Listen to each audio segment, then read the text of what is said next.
ठीक हो गया जी।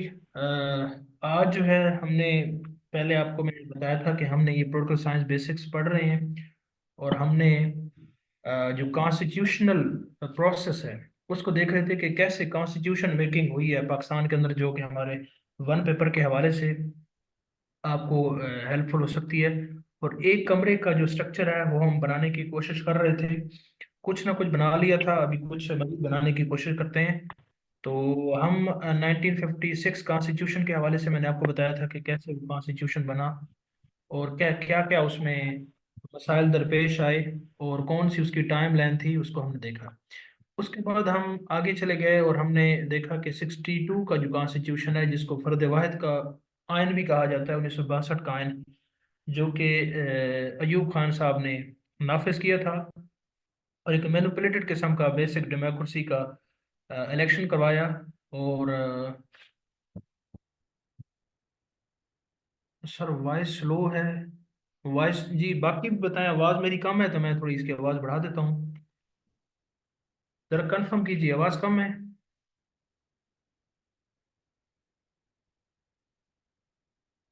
क्लियर है? अच्छा। बाकी जी आवाज़ ठीक है? अच्छा ठीक है जी। आवाज़ मेरे ख्याल में ठीक है। स्पीड बताएं, स्पीड ज़्यादा तो नहीं है ना? मैं थोड़ी और काम कर लेता हूँ स्पीड, ताकि आपको चीज़ें क्लियर हो ना, और जो आवाज़ है वो भी क्लियर है। नहीं नहीं, स्पीड ठीक है। अच्छा ठीक है। ठीक है जी। अगर किसी का इशू है तो वो फिर नेटवर्क का शायद इशू होगा। स्पीड लो है। ठीक है, स्पीड इज ओके, ठीक हो गया। Okay okay fine. जी किसी का इशू है तो मेरे ख्याल से वो उसका नेटवर्क का इशू होगा, तो उसको ना जरा इम्प्रूव कर लें। ठीक है। ठीक हो गया। तो मैं बता रहा था आपको कि कॉन्स्टिट्यूशन मेकिंग के हवाले से हम 62 का बता रहा था आपको कि 62 का जो आइन है वो भी एक मैनिपुलेटेड किस्म का इलेक्शन होता है बेसिक डेमोक्रेसी का। और उसमें जनाब उसके बाद आइन साजी होती है और 62 का आइन 8 जून 1962 को नाफिज हो जाता है। तो उस आयन में आपको बताया था डिटेल से कि क्या मसाइल थे और को उस आखिर वो इनकम्पेटेबल था। उसकी इनकम्पेटेबिलिटी से बड़ी क्या हो सकती है कि जो उसको बनाने वाला था वो उसको खुद जाने से पहले ही अपना ही बना हुआ आयन ख़त्म करके चला गया। तो इससे ज़्यादा इनएफिशिएंसी या इनअप्रोप्रिएट डॉक्यूमेंट नहीं हो सकता, क्योंकि उसकी तकलीफ थी। तो खैर वो चला गया। उसके बाद जो है ना, अयूब खान याह्या खान साहब को वो चार्ज दे गया।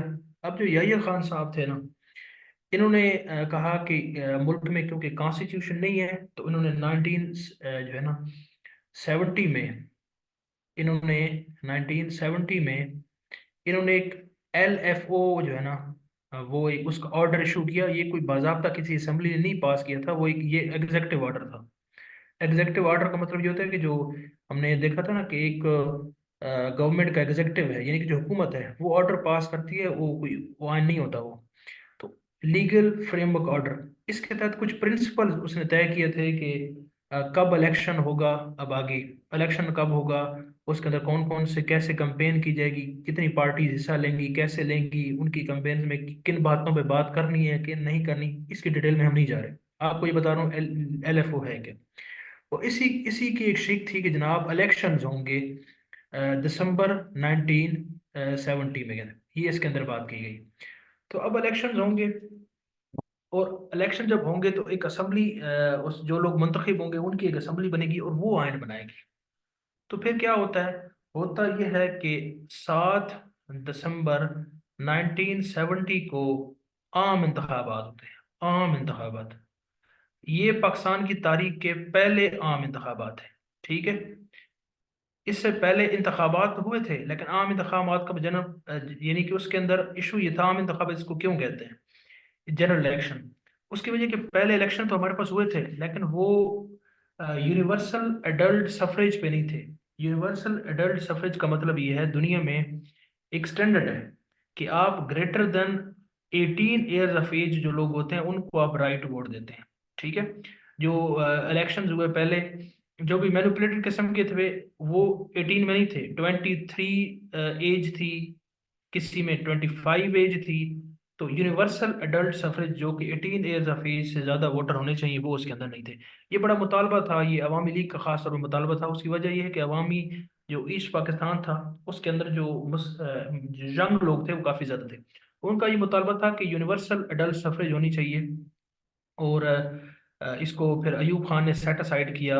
और उसको पता था कि ये जब होगा तो लाजमी सी बात है वो उनको ज़्यादा सीट्स मिलेंगी, तो उसका अपना एज था, इस वजह से उसने उसको ओबे नहीं किया। खैर, LFO कहने की जो बात है यहाँ पे, इसमें इसके तहत यूनिवर्सल एडल्ट सफरेज की बेस पर आम इंतखाबात का ऐलान किया गया।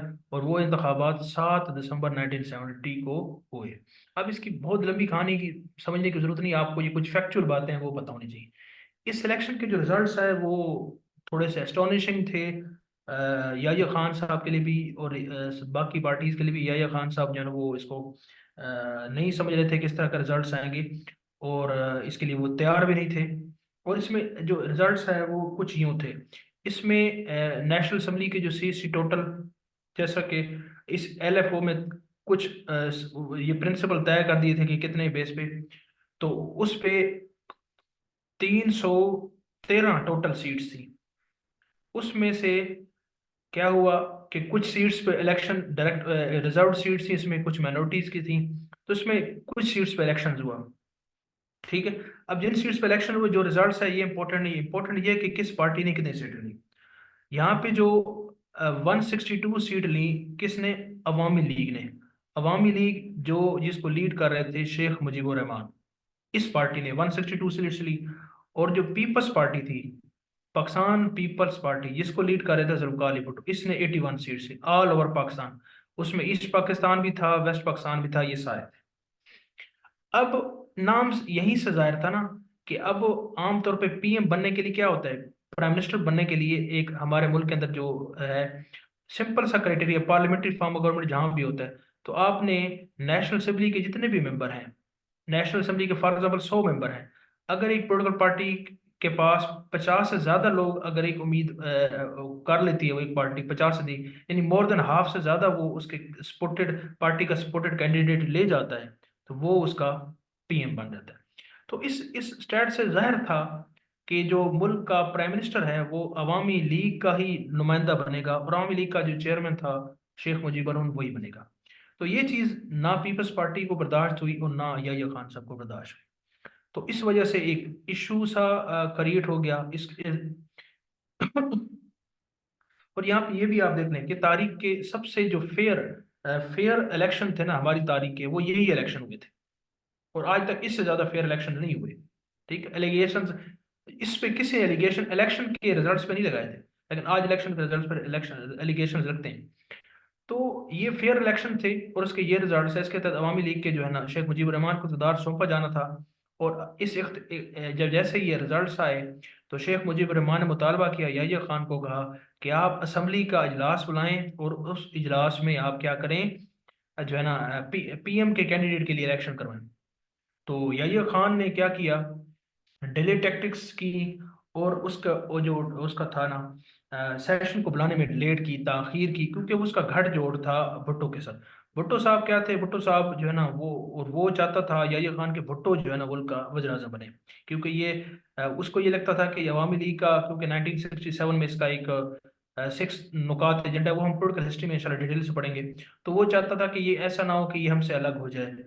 तो इस चीज को काउंटर करने के लिए उसने कहा कि ये जनाब नहीं आना चाहिए, इसको प्राइम मिनिस्टर नहीं बनना चाहिए। लेकिन जो कि एक जो पब्लिक सेंटीमेंट था, ये पब्लिक वोट था, उसके अगेंस्ट ही बात, लाजमी बात है, जिसके वोट ज्यादा थे, जिसकी सीट ज्यादा थी, जिसने सीट्स ली हैं वो डिजर्व करता है।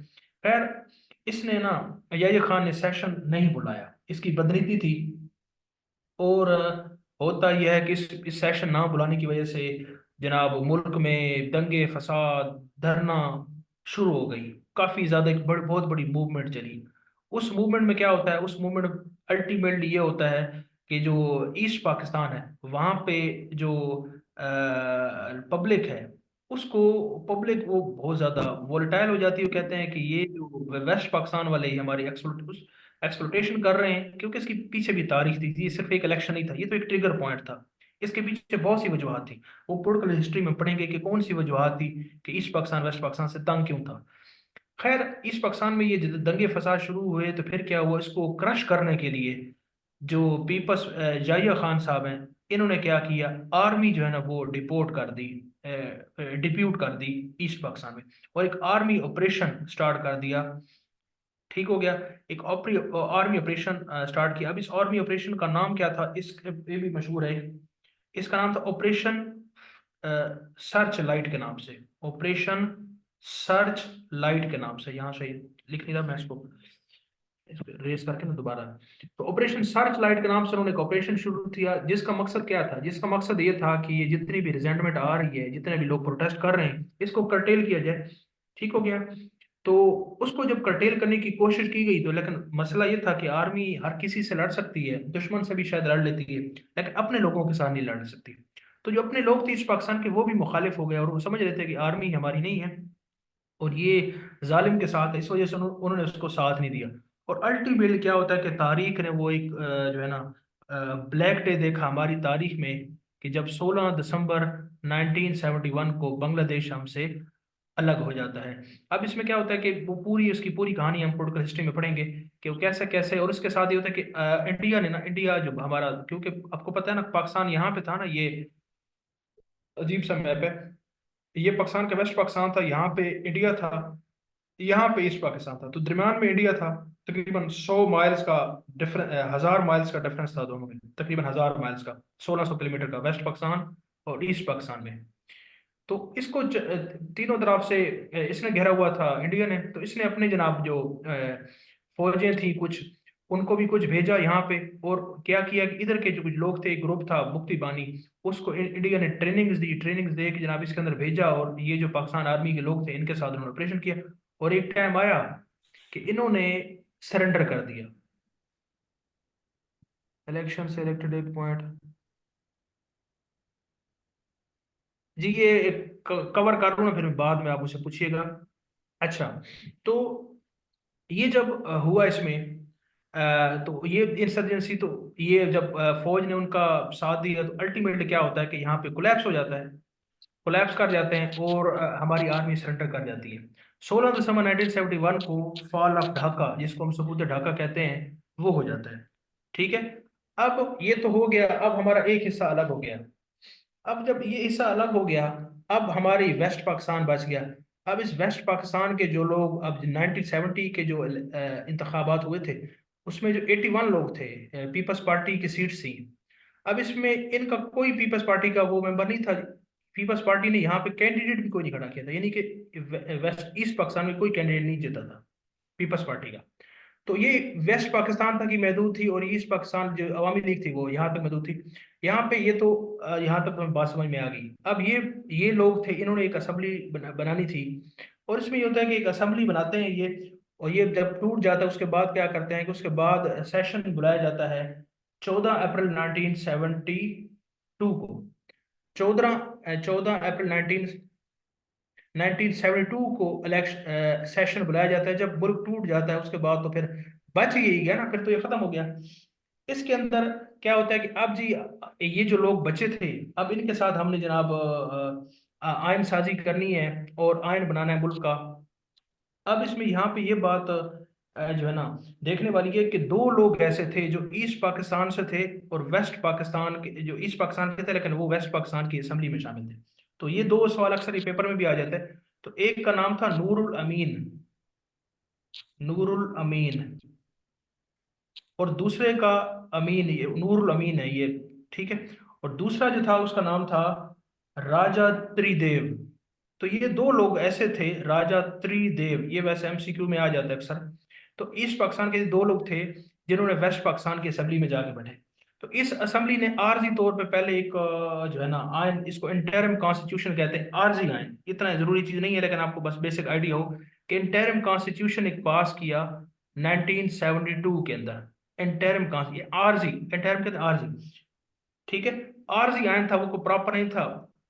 उसके अंदर कुछ बुनियादी बातें बताई गई कि कैसे ये आगे जो आगे की प्रोसीडिंग्स है, वो आगे मामलात कैसे चलेंगे। उसके अंदर उस आयन के तहत जुल्फकार अली भुट्टो साहब को सदर बनाया गया, सदर पाकिस्तान बनाया गया, और प्रेसिडेंशियल फॉर्म ऑफ गवर्नमेंट रखा गया। लेकिन ये आर्जी आयन था और इसने खत्म हो जाना था। और उसके बाद क्या होता है कि असेंबली, ये जो लोग जीते हुए थे, इनकी असेंबली बाद में वर्किंग करती है, आइन की कमेटी बनती है, वो कमेटी अपनी डेलिब्रेशन होती हैं, उस पर वर्किंग करके मुख्तलिफ किस्म के 1956 का जो है ना उसको देखते हैं, 1962 का है ना उसको भी कुछ शिकें देखते हैं, ऑब्जेक्टिव रेजोल्यूशन के देखते हैं, और आखिरकार क्या होता है कि ये असेंबली एक मुतफिका आइन बनाने में कामयाब हो जाती है। और ये जो कौमी असेंबली होती है, इसको 10 अप्रैल को इस आइन को मुतफिका तौर पर पास कर देती है, 10 अप्रैल 1973 को। इस वजह से जो है ना 1973 को, इस वजह से इसको जो 10 अप्रैल है इसको नेशनल असेंबली और कॉन्स्टिट्यूशन डे के तौर पर भी मनाया जाता है। इस दफा भी ये जिस दिन 10 अप्रैल था तो काजी फैजी साहब नेशनल असेंबली में गया तो उसने तकरीर भी की थी। तो 10 अप्रैल 1973 को ये आयन जो है कौमी असेंबली पास कर लेती है।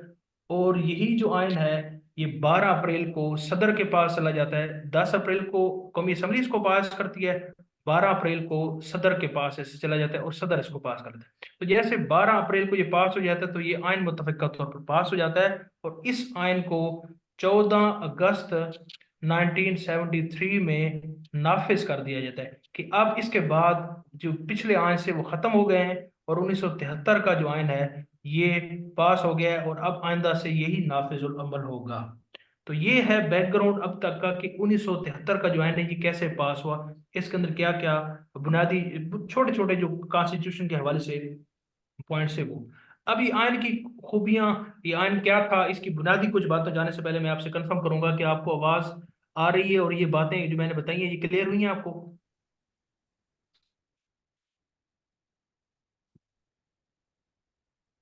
बताएं जी, सब बताएं।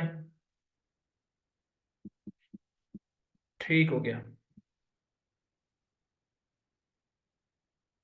ठीक हो गया।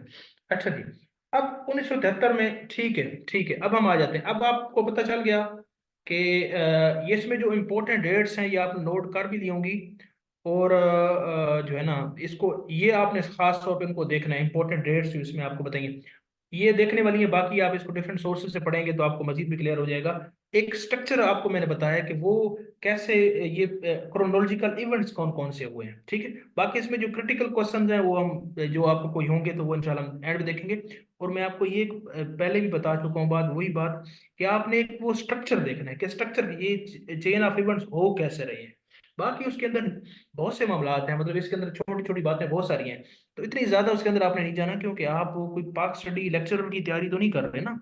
आपने वही बात की इसके अंदर आप टाइम लाइन में नहीं जाना, आपको जस्ट एक स्ट्रक्चर बिल्ड करना है ताकि आपको चीजें रिटेन करने में आसानी हो। तो 1973 का आयन जो है ना आखिरकार बन गया।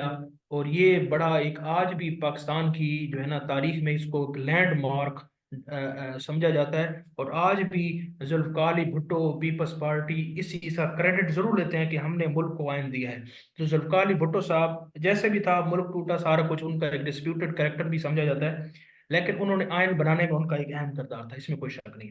तो ये आयन बन जाता है। अब ये 1973 का जो आयन था ये दूसरे आयनों से कैसे मुख्तलिफ था, ये कैसे एक जैसा था, इसके कुछ फीचर्स हैं ये हम जरा देख लेते हैं जो कि आपको बुनियादी तौर पे पता होने चाहिए। 1973 का आयन था, सबसे पहली बात तो वही कि ये एक रिटर्न रिटर्न था, रिटर्न कॉन्स्टिट्यूशन था। रिटर्न का मतलब ये होता है कि इसको बाकायदा तौर पर एक असेंबली ने पास किया था, ठीक हो गया, कोडिफाइड था, एक डॉक्यूमेंट की फॉर्म में था, एक बात। दूसरी बात, इस आयन को आमतौर पे रिजिड कहा जाता है। रिजिड का मतलब यह है कि इस आयन के अंदर जो तरमीम है, इसके अंदर जो तब्दीली है, इसका जो प्रोसीजर बताया गया वो थोड़ा मुश्किल था। अब तरमीम क्या होती है? तरमीम का मतलब ये है कि अब ये 1973 का एक आयन पास हुआ ना, ये डॉक्यूमेंट ये सारा कि ये रियासत ऐसे होगी, ऐसे होगी, ऐसे होगी, ऐसे होगी, इसके मजीद हम शिकें भी देखेंगे, इसके आर्टिकल्स भी देखेंगे। तो अब ये मुतफिक है, अब इसके अंदर कोई तब्दीली करनी है क्या, ये एक डॉक्यूमेंट को आसमानी सहीफा तो नहीं है कि ये हमेशा के लिए रहेगा, नहीं, इसमें तब्दीली भी होगी। तो इसके आयन के अंदर जो तब्दीली होती है ना उसको अमेंडमेंट कहते हैं, तरमीम कहते हैं। तो ये आयन रिजिड था, रिजिड का मतलब ये कि इसके आयन के अंदर जो तरमीम है वो मुश्किल थी। ठीक हो गया, इसका मैं तरीकाकार बाद में आपको बता दूं। इसकी आयन की कुछ ट्रिब्यूट्स हैं बेसिक, वो बता बता रहा हूँ आपको। इसके बाद इसके अंदर तीसरी जो बड़ी एट्रीब्यूट है वो ये है कि ये जो आयन था इसके अंदर इस्लाम को स्टेट रिलीजन डिक्लेयर किया गया है। इससे पहले किसी आयन के अंदर स्टेट रिलीजन डिक्लेयर नहीं किया गया था। यानी जो रियासत रियासत है वो अपना सरकारी मजहब उसका क्या होगा, इस्लाम होगा। ये एमसीक्यू में पूछ लेते हैं। इसके अलावा यहाँ पे बायकैबलरिज्म इंट्रोड्यूस की गई। बायकैबलरिज्म का मतलब ये है कि इससे पहले नेशनल असेंबली एक ही हाउस होता था। माइक किसको कह रहे हैं? ये काइंडली माइक बंद रखा करें ना, ये क्यों ऑन करते हैं आप सब? अच्छा, तो इस्लाम बता दिया आपको। इसके अंदर बायकैमरलिज्म को इंट्रोड्यूस किया गया। बायकैमरलिज्म का मतलब ये है दो ऐवानी। कि मैंने आपको पहले बताया 1956 का एक हाउस था नेशनल असेंबली, 62 के में एक हाउस था नेशनल असेंबली। लेकिन जो 1973 का आयन था इसके अंदर दो हाउस थे, नेशनल असेंबली भी था और सेनेट भी था। इसके अंदर एक अपर हाउस का कंसेप्ट पहली दफा मुतारिफ किया गया। ठीक है, तो ये है ना, तो पूछते हैं कि बायकैमरल कब पाकिस्तान हुआ? तो ये जनाब 1973 के आयन के मुताबिक हुआ, बायकैमरलिज्म था। इसके अलावा इसके अंदर जो है ना वो आपको बता दिए रिजिड कॉन्स्टिट्यूट था, कुछ बेसिक प्रिंसिपल थे, और इसके अंदर फंडामेंटल राइट्स दिए गए, प्रिंसिपल्स ऑफ पॉलिसी मेंशन किए गए। बहुत सी और बातें छोटी मोटी काफी सारी हैं। ठीक है, इस्लामी नजरियाती काउंसिल बनाई गई, लेकिन वो इतनी ज्यादा जरूरी बातें नहीं है। तो आपको ये बुनियादी कुछ चार पांच बातें जो है ना आपको बस पता होनी चाहिए। और दूसरा, ये पार्लियामेंट्री फॉर्म ऑफ गवर्नमेंट इसके अंदर इंश्योर किया गया। पार्लियामेंट्री फॉर्म ऑफ गवर्नमेंट का मैंने आपको बताया था कि पार्लियामेंट्री फॉर्म ऑफ गवर्नमेंट वो होता है जिसके अंदर जो है ना प्राइम प्राइम मिनिस्टर वो एग्जीक्यूटिव हेड होता है। ठीक है, और सदारती में सदर एग्जीक्यूटिव हेड होता है। और आमतौर पे पार्लियामेंट्री का अगर वो थोड़ा डीपर फर्क है, वो पॉलिटिकल साइंस वालों को उसमें पता होना चाहिए, लेकिन आपको ऐसा जो उसमें जाने की जरूरत नहीं है। कि आमतौर पे जो वो होता है ना प्राइम मिनिस्टर होता है वो लेजिस्लेचर से आता है। ठीक है, लेकिन इसकी आपको जरूरत नहीं है। तो ये पार्लियामेंट्री फॉर्म ऑफ गवर्नमेंट था इसके अंदर। तो इसके कुछ बुनियादी ट्रेड्स। अब इन तीनों का अगर आपसे कोई कंपैरिजन पूछ ले तो ये मैं बता सकता हूँ कि 1956 का आइन और 1962 का आयन, ये आपने इस कुछ जो बातें आपको जहनीशीन होनी चाहिए। इस आयन के अंदर 236 आर्टिकल थे। आर्टिकल का मतलब ये होता है कि ये जो आयन हमने बनाया ना, तो इसके अंदर कितनी शिक्कें थी, कितने पॉइंट थे। हम एंड पे आयन को देखेंगे भी। तो ये इसके आर्टिकल्स होते हैं। तो पहले में 236 आर्टिकल थे, 1962 के आयन में 250 आर्टिकल थे, और 1973 के आयन में 280 आर्टिकल थे। तो वैसे याद भी कर सकते हैं, 236, 50 और 80, 36, 50, 80, 36, 50, 80 एक सीरीज में, और 56, 62, 73 आप इस तरह याद भी कर लेंगे। ठीक हो गया। 280 इसमें आर्टिकल, और ये इन दोनों के हिसाब से लेंथीएस्ट था। ये भी सवाल आता है कि पाकिस्तान का लेंथीएस्ट कॉन्स्टिट्यूशन कौन सा था, तो यही था, क्योंकि इसमें 280 आर्टिकल है। ठीक है, वैसे दुनिया का जो लेंथीएस्ट कॉन्स्टिट्यूशन है ऑल ओवर द वर्ल्ड, वो किसका है?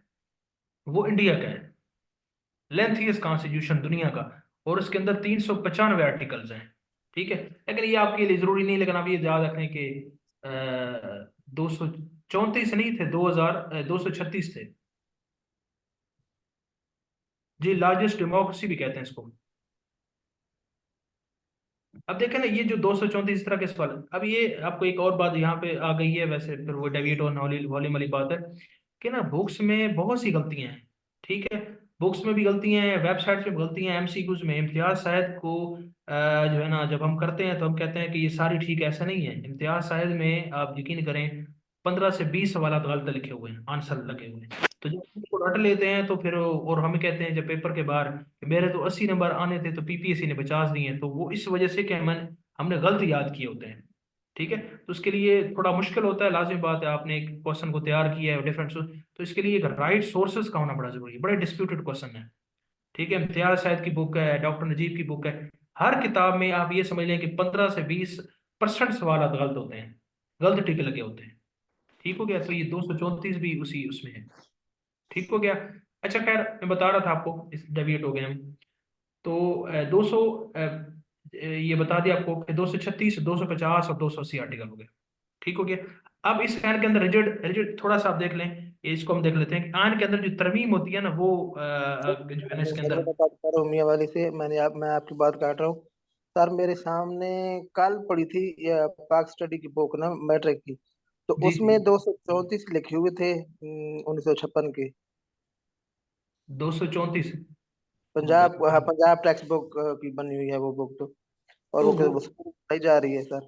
चले उसको आपने बता दिया, मेरे वैसे जो है ना वो 236 मैंने पढ़े हैं। चले इसको चेक कर लेंगे, कोई मसला नहीं, शायद मैंने गलत पढ़ा हो सकता है। जी, इसको फिर हम इसको इस बात को लिख लेना, एंड पे हम इस पे आते हैं। खैर ये एक सब्जेक्टिव सी चीज है, ये आप देख लेंगे, सोर्स डिफरेंट सोर्सेज पे डिफरेंट हो सकता है, तो हम इसको देख लेंगे कि कौन सा दुरुस्त है, हो सकता है वो। ठीक हो गया, मेरी बात समझिए आप? जी, आवाज आपको आ रही है ना, समझ आई मेरी बात? जी सर। जी, ठीक है, इसको हम देख लेते हैं बाद में।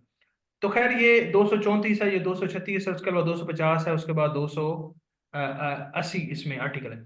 ये देख ली बात। उसके बाद मैं बता रहा था आपको, इसके अंदर आयन के अंदर जो अमेंडमेंट है, इसके अंदर जो तब्दीली है, वो इसको कहा जाता है आमतौर पे, जो आपसे बात की है, रिजिड कहा जाता है। रिजिड इस वजह से कहा जाता है कि इसके अंदर जो आयन में तरमीम जो है ना वो करनी मुश्किल है। अब इसमें तरमीम होती कैसे है, ये खैर ये सवाल सब इंटरव्यूज के हवाले से है, वैसे एमसीक्यू में नहीं आता।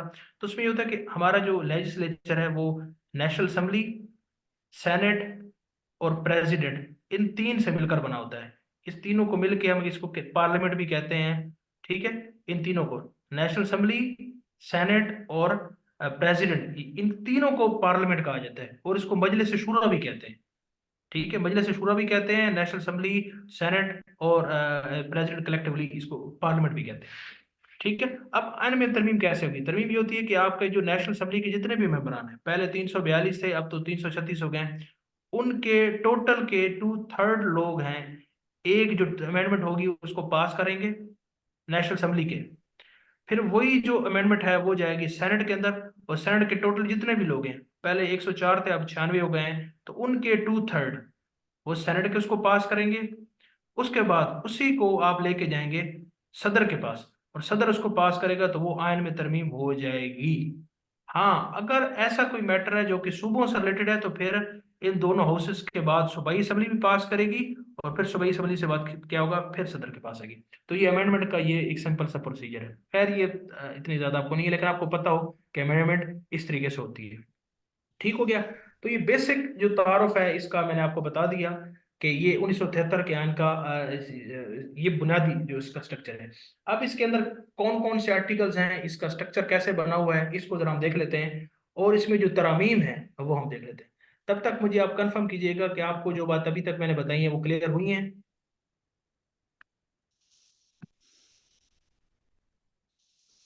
हाँ जी, किसी के कोई सवाल है वो कॉपी पे किसी जगह पे लिख लेना, वो फिर मुझे एंड में बता देंगे, जिस तरह की इन्होंने एक आर्टिकल का बताया है। ठीक है, बाकी स्पीड को ज्यादा तो नहीं है मेरी, ये बता दें मुझे। मुझे चैट में बता देना।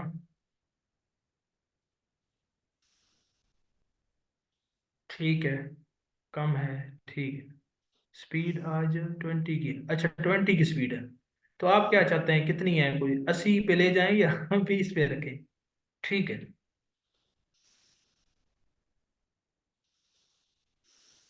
ठीक है, ठीक है, ठीक, चलें जी, ठीक। अब हम नेक्स्ट जो हमारा है, तो ये बुनियादी इसका जो ढांचा था वो हमने देख लिया। जो बुनियादी ढांचा था वो मैंने आपको बता दिया, कि 1973 का आयन ऐसे जनाब हमारे पास पास हुआ, और उसमें ये बुनियादी बुनियादी जो फीचर हैं वो ये। अब इस आयन को जरा हम मजीद देख लेते हैं, कि जो इसमें आपसे रेलेवेंट बात है। जी, अच्छी बात है, लेक्चर जो है ना आप इसको नोट कर लिया करें, साथ साथ छोटी छोटी चीजें होती हैं, और क्योंकि फिर बाद में स्किप हो जाती है ना। और साथ में एक और बात, कि कुछ फैक्चुअल चीजें होती है, सम टाइम ऐसे होता है कि एक चीज मैं बता रहा हूँ और मेरे जहन में कुछ है, स्लिप ऑफ टंग से कुछ और बता रहा हूँ, ऐसा हो जाता है। तो इस तरह के कोई सवाल आपको हो, या आपको डिफरेंट सोर्स से मिले, तो आप कंफर्म कर लीजिएगा, ठीक है? तो वो फिर बंदा देख लेता है उसको। अच्छा, तो अब फीचर्स क्या क्या हैं वो तो हमने देख लिए। अब इस आयन के अंदर हम चलते हैं, पहले तरमीम कर लेते हैं। तो मैंने आपको बताया कि तरमीम इसके अंदर कैसे होती है आयन के अंदर। तो तरमीम आपको बता दिया कि दोनों हाउसेस से इस तरीके से तरमीम होती है। तो तरमीम जो है ना, रिजिड क्यों कहते हैं, इसकी वजह कि आयन में तरमीम कर लेके देखे ना आप, पहले कौमी असम्बली से अमेंडमेंट कैसे होती है, मैंने अभी आपको बताया, अब्दुल रऊफ देखें। अमेंडमेंट, पहले तो आपको बताया कि अमेंडमेंट होती क्या है। अमेंडमेंट ये होती है कि आपका एक, आपने डॉक्यूमेंट को, ये आपने कह दिया कि ये मेरा जो है ना, ये सारा का सारा एक एक छोटी सी बुक, आपने बुकलेट देखी भी होगी आयन की। ठीक है, तो आमतौर पर ये जो कौमी असम्बली का जब सेशन हो रहा होता है, तो उनके आगे कॉपियां पड़ी होती हैं, वो आमतौर पर आयन की होती हैं। ये बुकलेट पास कर दी जिसके अंदर 280 आर्टिकल थे। अब ये कोई कुरानी हरीफा तो नहीं है ना कि जो हमेशा के लिए रहेगा, इसके अंदर लाजिम बात है कई, ये उस वक्त के चैलेंजेस के हिसाब से बना हुआ है, कई ऐसे नए मामलात होंगे या कई एम्बिगुअस चीजें होंगी या आपस में कन्फ्यूजन होंगी, तो उस हवाले से इसमें चेंजिंग्स की भी जरूरत होती है ना। तो उस इस आयन के अंदर जो चेंजिंग है इसको कहते हैं अमेंडमेंट, या इसको कहते हैं तरमीम। तरमीम का क्या तरीका है, मैंने आपको बता दिया कि 1973 के आयन ने ही हमें बताया कि जो पार्लियामेंट है वो नेशनल असेंबली, सेनेट और प्रेसिडेंट, इन तीनों से मिलकर बनी होगी। तो इसमें तरमीम क्या होगी कि जो कौमी असम्बली के मेंबर होंगे, टू थर्ड टोटल के टू थर्ड मेंबर एक बिल को पास करेंगे, फिर वही बिल जाएगा सेनेट में, सेनेट के जो टोटल के लोग हैं उनमें से टू थर्ड उसको पास करेंगे, फिर वही बिल जाएगा सदर के पास, और वो फिर क्या होगा जब सदर उसको करेगा, असेंट देगा उस पे, उसकी साइन करेगा, तो वो क्या बन जाएगी, वो तरमीम मंजूर हो जाएगी। तो इस तरीके से जो है ना इसकी बुनियादी तरमीम होती है। अब हमारा आइन 14 अगस्त 1973 को नाफिजुल अमल हुआ है, और उसके अंदर जनाब जो कुछ जो तरामीम हुई हैं वो हम जरा देख लेते हैं। ठीक है, पहली बात तो ये आपको ये देख लें कि कितनी तरामीम हुई हैं। तो ये अक्सर सवाल पूछते हैं इंटरव्यूज में, टेस्ट में, तो आपके आयन में कितनी तरमीम हुई है, तो 26 तरामीम हुई हैं। ठीक है, ये साथ में एक और भी याद रख लें कि जो ये भी एक सवाल कभी कभी आ जाता है लेकिन रेलेवेंट है, कि जो आयन था ना उसका, अमेरिका का, यूएसए का आयन, वो 1789 में, जिस तरह हमारा 1973 में आया था ना, उनका जो आयन है वो 1789 में आया था। और उनके आयन में कितनी तरमीम अब तक हो चुकी हैं, तो 27 हो चुकी हैं। तो ये 26 है और ये 27 है, आपको याद करने में आसानी होगी, अक्सर ये पूछ लेते हैं अमेरिका के में। ठीक हो गया। अब आप देख लें कि 1973 से लेकर 2024 तक हमने 26 तरमीम कर ली हैं, और उन्होंने 1789 से लेकर, और कितना अरसा हो गया, 200 300 साल हो गए, तो उन्होंने 27 तरमीम की हैं। इससे जाहिर आप अंदाजा लगा सकते हैं कि किसका आयन कितना मजबूत है और किसके अंदर कितना रैपिड चेंजेस को किस हिसाब से उन्होंने अपने अंदर पुटअप किया है। ठीक है, तो आप यहीं से हमारी इंस्टेबिलिटी जो है ना उसका अंदाजा लगा सकते हैं। अच्छा, तो तरमीम को जरा हम देखते हैं कि कौन कौन सी तरमीम हुई हैं। तो 1973 में आपको मैंने जैसे बताया कि 14 अगस्त, इनको साथ साथ आप लिखते आइएगा। तो 14 अगस्त 1973 को हमारा आयन जो है ना वो नाफिजुल अमल हो गया। और आपको बता दिया कि इसके अंदर 280 आर्टिकल्स थे, 280 आर्टिकल्स। इसमें क्या तब्दीली हुई, जो पहली तरमीम है इसमें, ये हुई 1974 के अंदर हुई, यानी कि कॉन्स्टिट्यूशन पास होने के तकरीबन 1 साल बाद ही पहली आयन तरमीम होगी। और उसके अंदर ये था कि पहले जब हमारा ये हमने देखा कि फॉल ऑफ ढाका 71 में हो गया था, ठीक है, 16 अगस्त को, 16 दिसंबर 1971 को। लेकिन हमने जो बांग्लादेश है उसको एज ए सोवरन कंट्री, एक सेपरेट कंट्री नहीं माना था। ठीक है, नहीं माना था, इसी वजह से 1973 का जो हमने आयन बनाया था ना, उसके अंदर हमने ईस्ट पाकिस्तान का वर्ड लिखा हुआ था। हालांकि ईस्ट पाकिस्तान तो था ही नहीं ना उस वक्त, वो तो गुजर गया था। तो ईस्ट पाकिस्तान के जो रेफरेंसेस थे वो मौजूद थे। फिर क्या होता है कि 1973 के अंदर, 1974 में होती है OIC ना, ऑर्गेनाइजेशन ऑफ इस्लामिक कॉन्फ्रेंस की एक जो है ना सेशन होता है पाकिस्तान के अंदर, लाहौर में। ये दूसरा इसका सेशन होता है जो लाहौर के अंदर होता है। तो उसी के अंदर, उससे पहले हमने बांग्लादेश को अलग कंट्री मान लिया। तो जब अलग कंट्री मान लिया तो अपने आयन में ईस्ट पाकिस्तान लिखने का तो कोई तुक नहीं बनता था ना। तो ईस्ट पाकिस्तान के जो रेफरेंसेस है इसको हमने माइनस किया, इसको डिलीट किया। तो ये आयन की ये पहली तरमीम थी जो कि 1974 में हुई। इसके बाद दूसरी जो तरमीम है वो हमारी, वो भी 1974 में हुई। और उसके अंदर हमने मुसलमान की जो तारीफ है वो की गई कि मुसलमान होता क्या है। ये वाकया क्यों पेश आया, इस ऐसे होता है कि 1974 के बाद बड़े एंटी अहमदी या एंटी कादियानी राइट्स होते हैं, बड़ा दंगे फसाद होते हैं। और क्योंकि जैसा कि आप जानते हैं कि वो कादियानी जो हैं वो ख़त्म नबूवत पे यकीन नहीं रखते, और कहते हैं कि वो अहमद नामी उनका जो है, नऊज़ बिल्लाह, अल्लाह माफ़ करे, कि वो जो है ना आखिरी नबी हैं, आप सल्लम नहीं है। तो वो ये इस्लाम के बुनियादी जो रूह है उसके खिलाफ है। तो इनको नॉन मुस्लिम डिक्लेयर करने के लिए एक बड़ी मूवमेंट चली। और उसको क्या किया गया कि आप इनको अहम जो कादियानी हैं, जहाँ पे आपने हिंदूज, सिख, उनको माइनॉरिटी डिक्लेयर किया, तो आप इनको भी माइनॉरिटी ही डिक्लेयर करें। और मुस्लिम्स की तारीफ ब्रॉड की गई और उसके अंदर क्लियरली मेंशन किया गया कि जो खत्म नबूवत पर यकीन ना रखता हो वो नॉन मुस्लिम होगा, माइनॉरिटी होगा। तो 1974 के अंदर ये होती है। और इसको मुसलमानों को डिफाइन किया और कैदियानी को जो है ना माइनॉरिटी डिक्लेयर किया गई। तो ये दूसरी तरमीम थी। इसके बाद 1975 में जो है ना तीसरी तरमीम होती है 1975 के अंदर। उसके अंदर क्या होता है कि प्रिवेंटिव डिटेंशन का जो प्रिवेंटिव डिटेंशन क्या होती है मैं भी आपको बताता हूँ। इसकी जो पहले टाइम था वो था 1 माह। 1 माह से बढ़ाकर 3 माह कर दिया गया। अभी प्रिवेंटिव डिटेंशन होता क्या है? प्रिवेंटिव डिटेंशन का मतलब एक होता है कि आप कोई क्राइम करें ना, आप उसको पकड़ लें और उसको डिटेन कर लें, गिरफ्तार कर लें। एक तो ये होता है ना। एक ये होता है कि आपको लगे कि कोई शख्स क्राइम कर सकता है, आप उसको क्राइम करने से पहले ही डिटेन कर लें, ठीक है। उसको कहते हैं प्रिवेंटिव डिटेंशन, कि आप प्रिवेंट करते हैं और आप किसी बंदे को डिटेन करते हैं। तो उसकी जो पहले मियाद थी वो 1 माह थी, इसके बाद 3 माह कर दी गई। ठीक है। ये इसका वैसे जो मोटिव था उस वक्त, भुट्टो साहब की गवर्नमेंट थी और जो पॉलिटिकल पार्टी थी उनको पॉलिटिकल विक्टिमाइजेशन के हवाले से ये अमेंडमेंट देखी जाती है। खैर ये उस वक्त ये 1975 में ये पास हुई। उसके बाद जो चौथी अमेंडमेंट है, ये तीसरी अमेंडमेंट आपने देख ली। अब चौथी अमेंडमेंट क्या है? चौथी अमेंडमेंट भी इससे रिलेटेड है, जो कि 1900 ये 75 में, ये भी 75 में ही हुई। इसके अंदर क्या था? अब जब ये मामला हुआ ना कि जब प्रिवेंटिव डिटेंशन की 1 माह के बाद से बढ़ाकर 3 माह कर दी गई, अब सुप्रीम कोर्ट हाई कोर्ट क्या कर सकती थी कि वो जो प्रिवेंटिव डिटेंशन में मौजूद है शख्स, उसको बेल दे सकती हैं, उसको जमानत दे सकती हैं। ठीक है। जमानत का मतलब आपको पता ही होगा। 1 मिनट मैं कॉल ले लूँ, 1 मिनट जस्ट।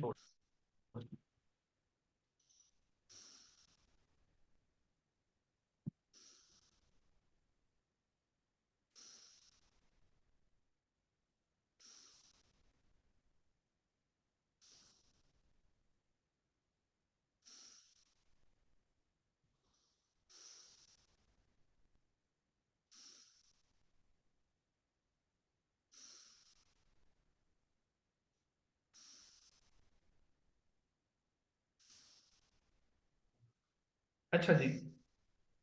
तो कहाँ पे पहुंचे थे हम, क्या बात हो रही थी? हाँ जी, तो बेल की मैं बता रहा था आपको कि 1900 वो बेल 1 माह से 3 माह हो सकती है। बल्कि जो प्रिवेंटिव डिटेंशन थी वो 1 माह से 3 माह कर दी गई। अब इसके अंदर ये था कि वो डिटेंशन की तो चलो मियाद बढ़ा दी गई, वो तो ठीक हो गया। लेकिन अब इसमें जो कोर्ट्स है ना, वो हाई कोर्ट है या सुप्रीम कोर्ट है, वो किसी भी पर्सन को बेल दे सकती है। तो बेल का मतलब ये होता है, जिसको हम जमानत कहते हैं, कि एक शख्स पे जब एक कोई चार्जेस लगते हैं उसको जेल में रखा जाता है आमतौर पे।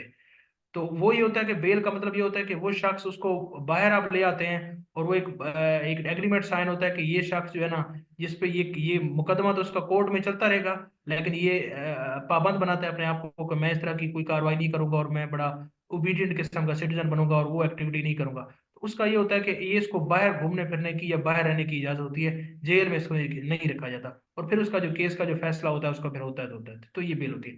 तो अब 1975 में जो बेल थी, प्रिवेंटिव डिटेंशन के जो लोग थे उनको, तो इसके अंदर क्या हुआ कि ये अमेंडमेंट की गई कि हाई कोर्ट और जो सुप्रीम कोर्ट है ये अब उस उन जो प्रिवेंटिव डिटेंशन के अंडर लोग पड़े हुए हैं, जो सियासी हैं या जो भी हैं, उनको नहीं दे सकती बेल। तो ये 1975 के अंदर ये अमेंडमेंट थी। पहले दे सकती थी, 1975 में ये कैटेगोरिकली बताया गया कि वो उसको बेल नहीं दे सकती। तो मुझे जरा काइंडली कंफर्म कीजिएगा, ये 4 अमेंडमेंट्स आपको बुनियादी तौर पे समझ में आई हैं? अब इसकी बहुत ज्यादा डिटेल आपको जरूरत नहीं है, जस्ट पता हो। और ये भी इंपॉर्टेंट ही अमेंडमेंट आपसे पूछी जाती है, कुछ सारी नहीं पूछी जाती, लेकिन मैं आपको ये सारी बता रहा हूँ। वो एंड पे मैं बता दूंगा कौन सी आपने याद करनी है, और वो पेपर में वही पूछते हैं। हाँ जी, ये 4 की समझ आ गई? सब मुझे कंफर्म करें, फिर मैं आगे चलता हूँ।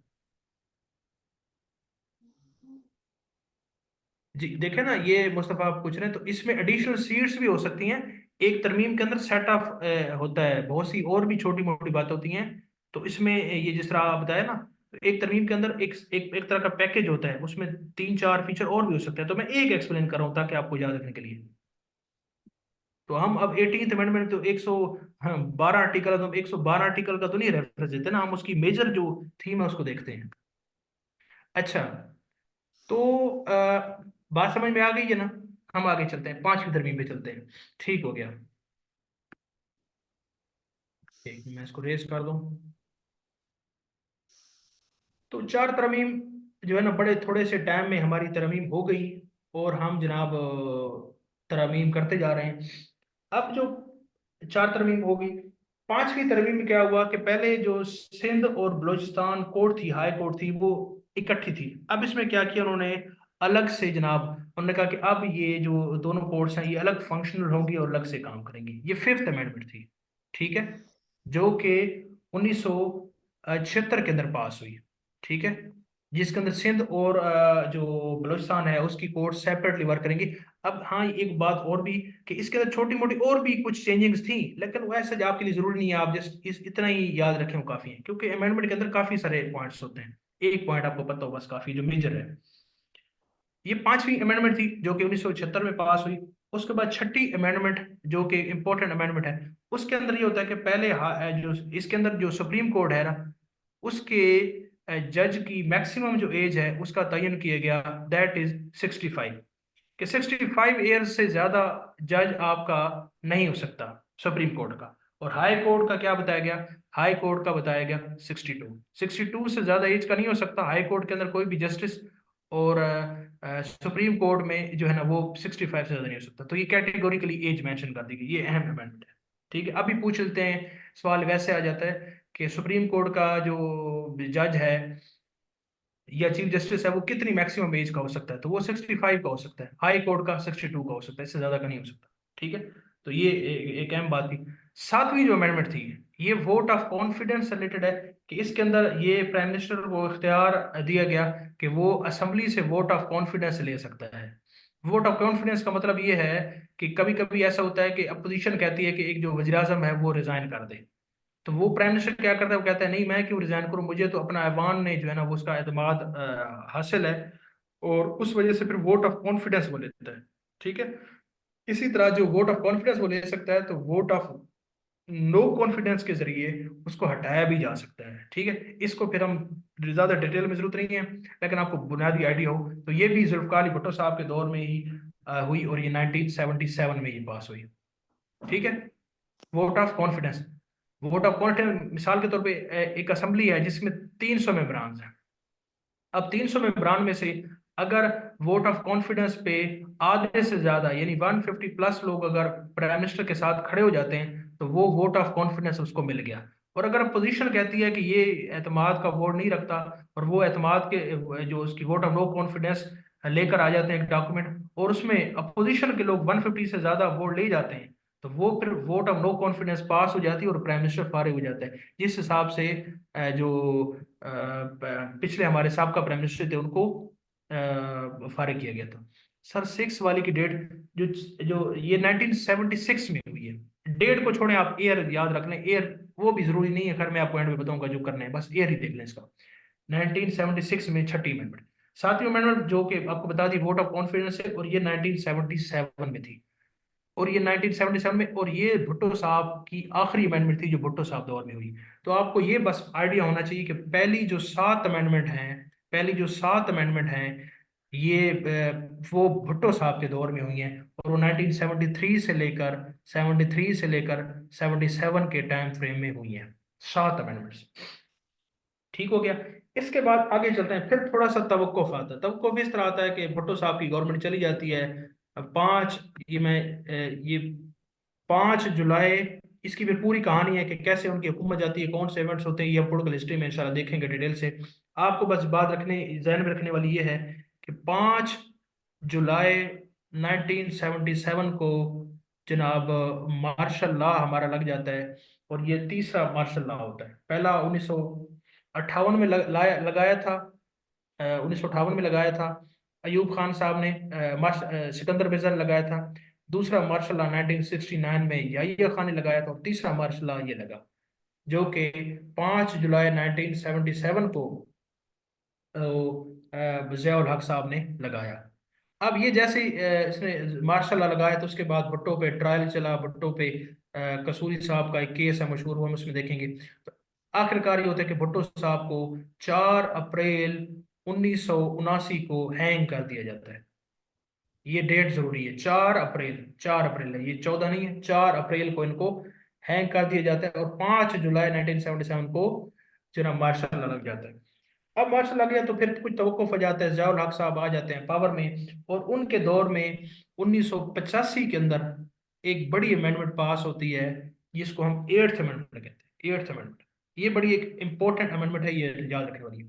इस अमेंडमेंट में क्या होता है? इस अमेंडमेंट के अंदर, जो कि हमने जैसा कि हमने पढ़ा है कि 1973 के आइन के अंदर पार्लियामेंट्री फॉर्म ऑफ गवर्नमेंट था। पार्लियामेंट्री फॉर्म ऑफ गवर्नमेंट का आपको मैंने बताया है कि उसके अंदर जो प्राइम मिनिस्टर है वो ही चीफ एग्जीक्यूटिव है, और वो ही ज्यादा इख्तियार उसी के पास होते हैं। और उसके पास ये भी एक इख्तियार होता है कि वो जब चाहे सदर को कह सकता है और असेंबली को डिसॉल्व करा सकता है। जब भी चाहे वो प्राइम मिनिस्टर वो असेंबली को डिसॉल्व करा सकता है, तो ये उसके पास इख्तियार मौजूद है। अब इस 1985 की जो है, 1985 में जो तरमीम हुई आठवीं, इसके अंदर क्या होता है? इसके अंदर हमारा जो आयन है उसके आर्टिकल 58(2) है, वो एक शिक है, वो हम उसको देखेंगे अभी एंड पे आयन में। 58 उसके अंदर 2 है, उसके अंदर बी का इजाफा किया गया, 58(2)B ऐड की गई। इसका मतलब क्या है? इसका मतलब ये है कि अब ये जो इख्तियार था असम्बली को तहलील करने वाला पहले, जो कि वजीर आजम को हासिल था, वो इख्तियार किसको दे दिया गया? सदर को दे दिया गया। तो जब ये इख्तियार सदर को मिला, तो जो हमारा मुल्क का सिस्टम था वो पार्लियामेंट्री फॉर्म ऑफ गवर्नमेंट से semi presidential form of government बन गया। सरदार सदर के इख्तियारात बढ़ गए और ये सेमी प्रेसिडेंशियल फॉर्म बन गया। उसकी वजह ये थी कि 1985 में ये जो सदर था उस वक्त वो ज़ियाउल हक था, और वो चाहता था कि इख्तियारात मेरे पास ही रहे। उस वक्त जो वजीर आजम था वो मोहम्मद खान जुनेजो था, मोहम्मद खान जुनेजो, और वो नहीं चाहता था उसके पास इख्तियारात रहें, और उसने अपने आप अपने अपने पास इख्तियार रखने के लिए ये अमेंडमेंट पास की। और जो असेंबली डिसॉल्व करने की जो पावर थी, जो कि प्राइम मिनिस्टर के पास पहले होती थी, वो उसने किसको दे दी? सदर को दे दी, कि अब जो है ना, सदर जब चाहे वो असेंबली डिसॉल्व कर सकता है। ठीक है, तो ये 1985 की एक अहम अमेंडमेंट है, जिससे, जो समझने वाली बात है, जिससे हमारे मुल्क का parliamentary form of government semi presidential form of government में कन्वर्ट हो गया। ठीक हो गया। तो ये आपको आठ अमेंडमेंट तक ये बात समझ में आई। आखिरी जो अमेंडमेंट है ये बड़ी इंपॉर्टेंट अमेंडमेंट है। हाँ जी, बताइए जी।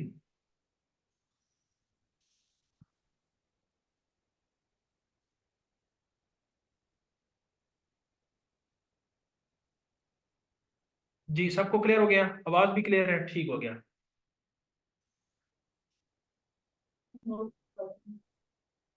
जी, मुझे चैट में बता दें, मैं फिर आगे चलता हूँ।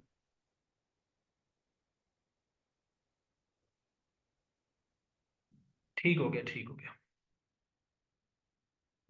अच्छा जी, उसके बाद ये तो हो गई आठवीं अमेंडमेंट, जो कि बड़ी मशहूर अमेंडमेंट है। उसके बाद क्या होता है? अमेंडमेंट का जो सिलसिला है वो 1985 में ये हुई है। उसके बाद हम आगे चलते हैं, और नवीं अमेंडमेंट कब पास होती है उसको जरा देखते हैं। नवी अमेंडमेंट पास होती है 19, ये जो नवी अमेंडमेंट है ये बड़ी एक जबरदस्त सी बात है कि ये मुकम्मल तौर पे पास नहीं होती है। ठीक है, ये एक हाउस से पास होती है, ये सेनेट से पास हो जाती है। नवी अमेंडमेंट 1985 में थी ये भी, एक हाउस से पास हो जाती है, यानी सेनेट से इसको पास कर देता है, लेकिन नेशनल असेंबली पास नहीं करती। तो ये अमेंडमेंट, लाजमी सी बात है, मुकम्मल पास नहीं हुई तो अमेंडमेंट पास ही नहीं हुई। लेकिन इस अमेंडमेंट को नंबर असाइन हो जाता है। नंबर अमेंडमेंट को उस वक्त असाइन हो जाता है जब एक हाउस उसको पास कर ले तो उसको एक नंबर मिल जाता है, यानी नवा नंबर उसको मिल गया। लेकिन वो पास नहीं हुई, तो इसका मतलब जब पास नहीं हुई तो इन्फोर्स भी नहीं हुई, तो आयन का हिस्सा ये नहीं बनी। ठीक है, और ये अमेंडमेंट थी क्या? इसके अंदर ये था कि शरिया जो लॉ है, कि ये डिक्लेयर किया गया कि जो शरिया है, यानी शरीयत है, इस्लामी शरीयत है, वो supreme law of the land होगा, और तमाम जो लॉज होंगे वो उसके सबऑर्डिनेट होंगे और उसी के अंडर होंगे, और उसी से ही तमाम जो लॉज हैं वो शरीयत के अकॉर्डिंग होंगे, और उसके खिलाफ तो वैसे भी नहीं बनाए जा सकते, यानी उसके सबऑर्डिनेट होंगे। तो ये नवीं अमेंडमेंट थी जो कि पास नहीं हो सकी। फिर 10वीं अमेंडमेंट जो है ना, वो 1987 में पास होती है, और उसमें ये होता है कि जो नेशनल असेंबली है और जो सेनेट है, इनके अब इनके सेशंस होते हैं ना, इनकी आप देखते हैं कि कहते हैं कि सदर ने कौमी असेंबली का इजलास बुला लिया, सदर ने सेनेट का इजलास बुला लिया। तो उनके इजलास में जो टाइम फ्रेम होता है, एक खास एक जो टाइम फ्रेम होता है, वो वो खास उतना रखना जरूरी होता है, और उससे ज्यादा भी नहीं होना चाहिए, कम भी नहीं होना चाहिए, वो पूरा मेंशन होता है।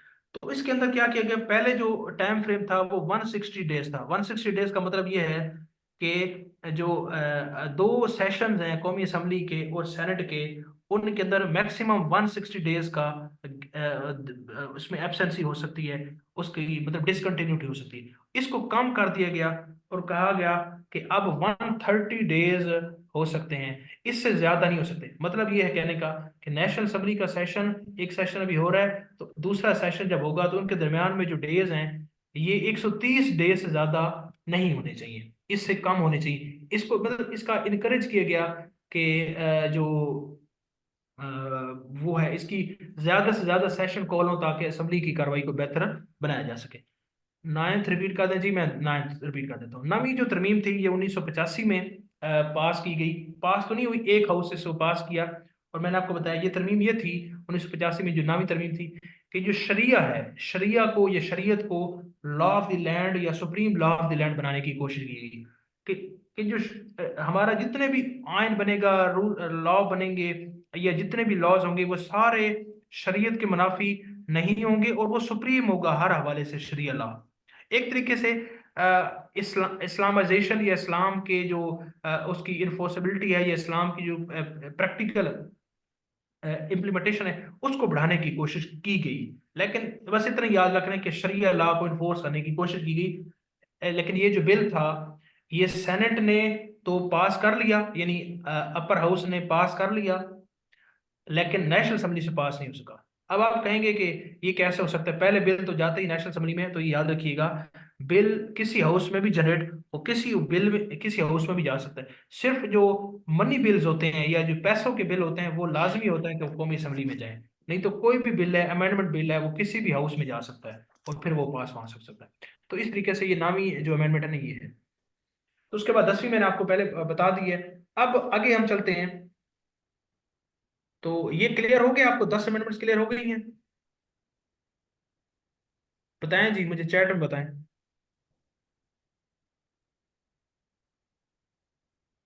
ठीक हो गया। अभी बताएं जी इसको, फिर आगे 11वीं और अमेंडमेंट सारी मुकम्मल करें या ब्रेक लगाएं, क्या कहते हैं आप? सर ब्रेक लगाएंगे तो बहुत ज्यादा होती हैं, फिर वो गड़बड़ हो जाएंगी सारी। गड़बड़ तो होंगी, लाजमी सी बात है।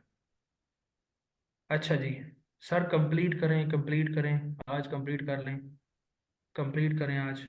ठीक है जी, ज्यादा लोग कह रहे हैं कि कंप्लीट कर लें तो फिर गड़बड़ तो अब होंगे, लेकिन आप इसको ना जो है ना, अच्छी बात है।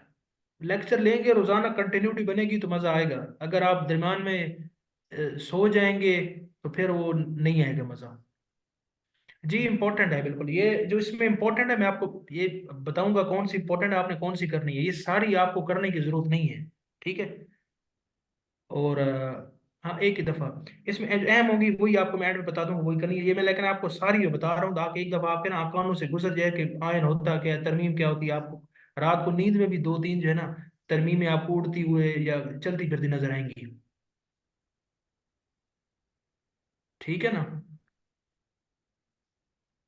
अच्छा जी, तो हम इसको कर लेते हैं जी, ज्यादा लोग यही कह रहे हैं। 10 तरमीमें हो गई जी। 11वीं तरमीम क्या है? 11वीं तरमीम पे हम चलते हैं।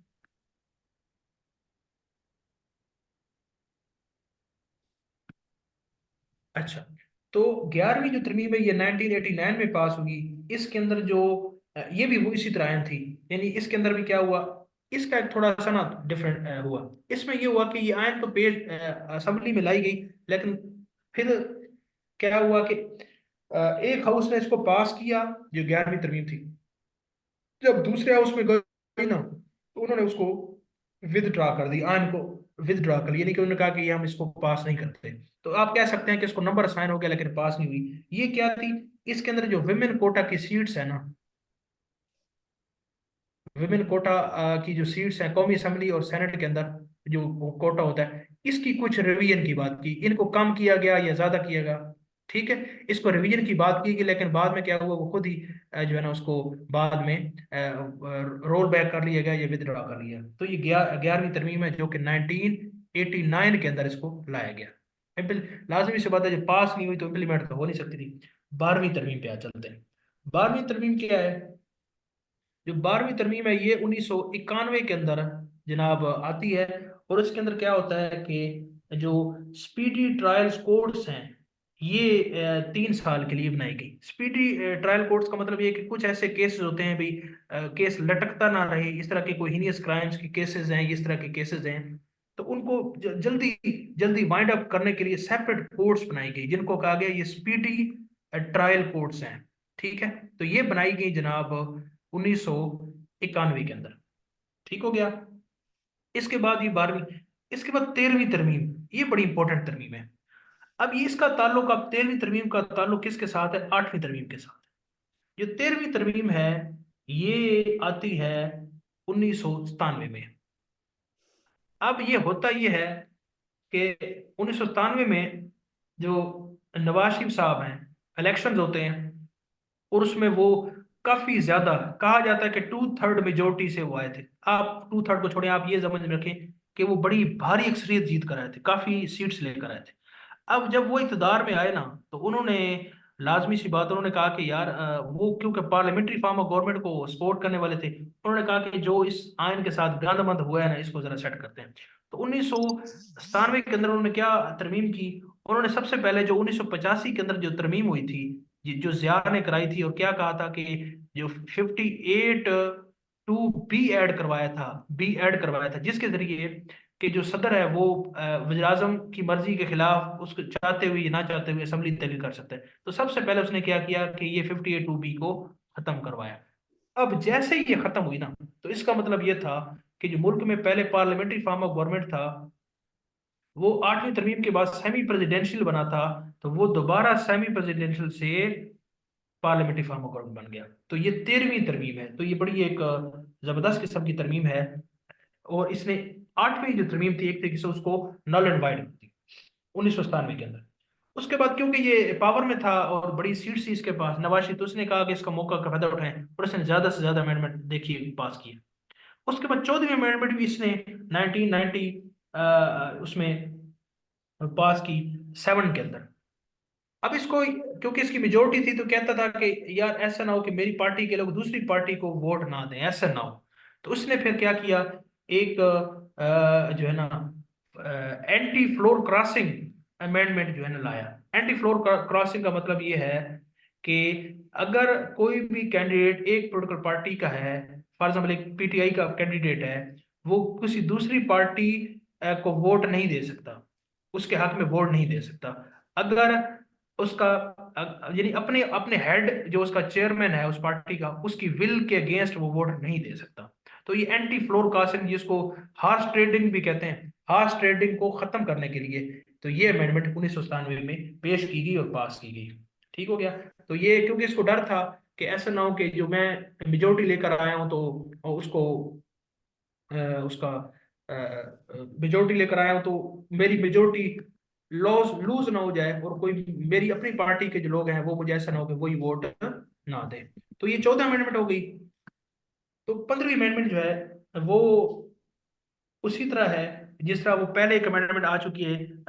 9वीं अमेंडमेंट है कि शरिया बिल को नाफिज करने के हवाले से ये दोबारा से वही शरिया बिल को supreme law of the land बनाने के लिए कोशिश की गई। और इस दफा क्या हुआ कि नेशनल असेंबली ने तो उसको पास कर लिया, लेकिन सेनेट इसको पास ना कर सकी।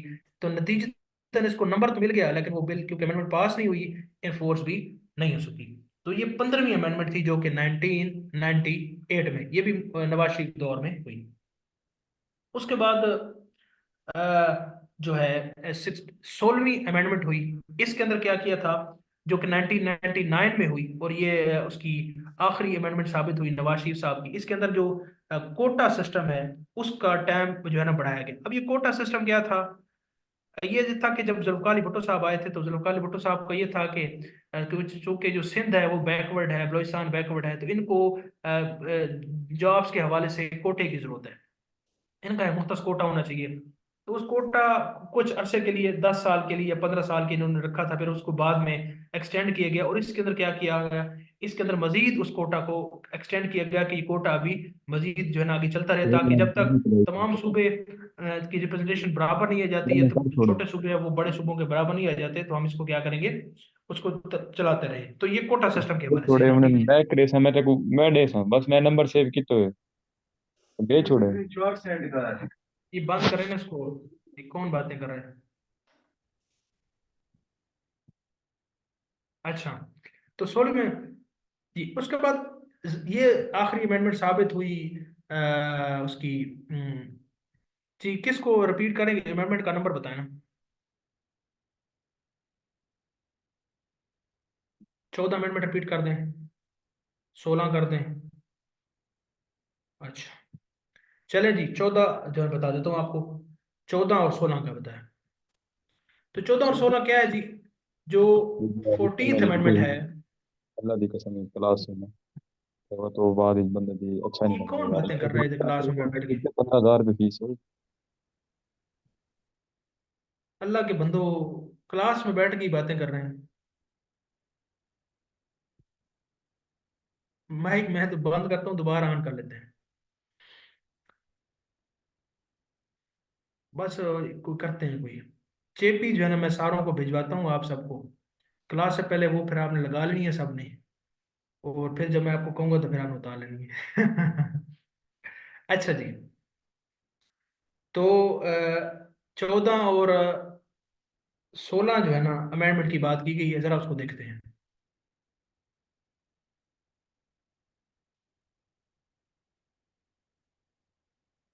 अच्छा जी, क्या लिख रहे हैं? हाथों पे लगाए हैं। हाथों पे लगाए हैं, सही बात है। ठीक है, क्या करें।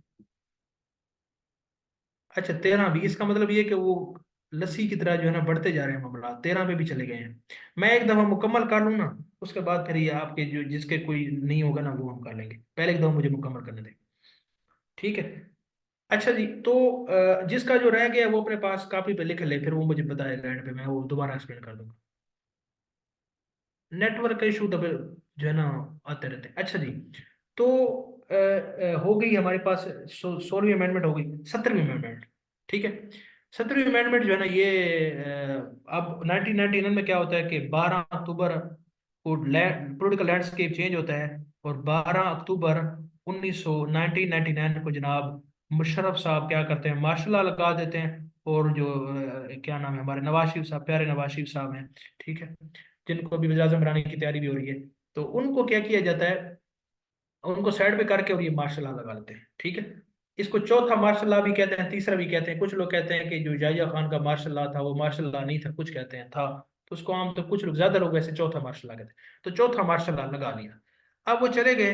अब ये जो 17वीं अमेंडमेंट है ये मुशर्रफ साहब ने की। और आप पहले भी देख चुके हैं कि डिक्टेटर ने पहले किया। एक डिक्टेटर था जियाउल हक, उसने क्या किया था, उसने 8वीं तरमीम में पार्लियामेंट्री फॉर्म ऑफ गवर्नमेंट को सेमी प्रेसिडेंशियल में कन्वर्ट कर दिया था। और फिर 13वीं में नवाज शरीफ साहब ने सेमी से दोबारा पार्लियामेंट्री फॉर्म ऑफ गवर्नमेंट बहाल किया था। अब क्या है, अब ये दोबारा वही काम करते हैं। ये जिस तरह 58 भी जो कि जियाउल हक लेकर आया था, तो ये भी क्योंकि वही डिक्टेटरी था ना, इसने भी वही काम किया। ये दोबारा से ये भी 58 बी लेके आ गया। तो ये इस अमेंडमेंट ले आया, इसके अंदर फिर दोबारा वही काम हुआ कि मुल्क का जो सिस्टम था पार्लियामेंट्री से दोबारा semi presidential form of government बन गया। तो आप ये देख लें, ये है हमारा म्यार कि हम आइन के अंदर तरमीम हालांकि होनी चाहिए थी मुल्क के चैलेंजेस को मीट करने के हवाले से, अगर कोई प्रॉब्लम्स आ रही हैं, दुश्वारी आ रही है, उनको एड्रेस करने के लिए, लेकिन हम किन कामों के लिए इसका इस्तेमाल कर रहे थे। तो इसी से ही आप अंदाजा लगा सकते हैं हमारी तरजीहात क्या थी और हम किस तरफ जा रहे थे। तो ये हमारी जो है ना 17वीं तरमीम थी, जो कि पास हुई 2003 के अंदर। मुशर्रफ साहब ने इसको पास किया, 17वीं तरमीम।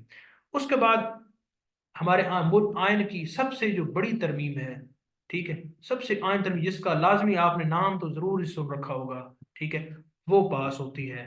That is called the mini constitution sometimes. और उसको कहते हैं पाकिस्तान के आयन की 18वीं तरमीम। इस आयन को इंशाल्लाह हम डिटेल से फिर भी किसी एक लेक्चर में लाजमी देखेंगे। आपने मुझे इसको याद दिलाना है। ठीक है। ये बहुत इंपॉर्टेंट है, ये इंटरव्यूज के हवाले से काफी डिटेल से पूछा जाता है। आज हम इसको सरसरी गुजार रहे हैं।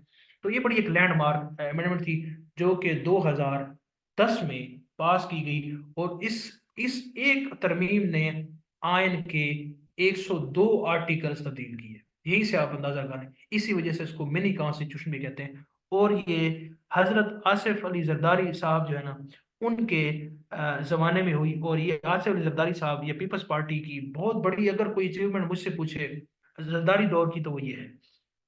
इस अमेंडमेंट में बड़ा कुछ हुआ। इस अमेंडमेंट के अंदर जो सूबे थे, प्रोविंसेस थे, आप इस सिंपल इसको ये ध्यान में रखें कि प्रोविंशियल ऑटोनॉमी जो थी, सूबाई खुद मुख्तारी थी, उसको इनहेंस किया गया। बहुत सी बातें इसमें तब्दील की गई। जो कि सूबे का नाम पहले सिंध था, बाद में उसका सिंध कर दिया गया, जिसका नाम सरहद था, जिसको NWFP कहते थे, उसका नाम KPK रख दिया गया, खैबर पख्तूनख्वा। इसके अलावा बहुत से इसमें जो है ना चेंजिंग्स हुई। ठीक है, वो इंशाल्लाह हम डिटेल में कभी देखेंगे कि 8वीं तरमीम में था क्या।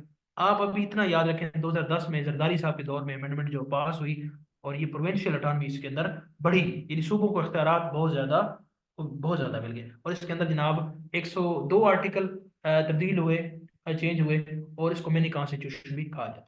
उसके बाद छोटी मोटी तरमीमें आगे चलती रहीं। 19वीं तरमीम जो है वो भी 2010 में ही पास हुई।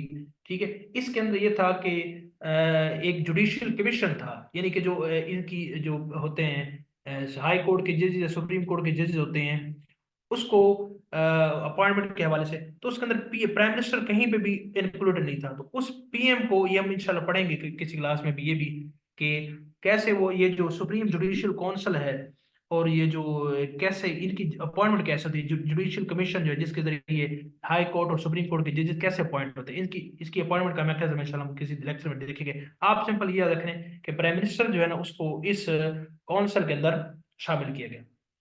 तो ये 19वीं तरमीम थी, जो कि 2010 में ही पास की गई।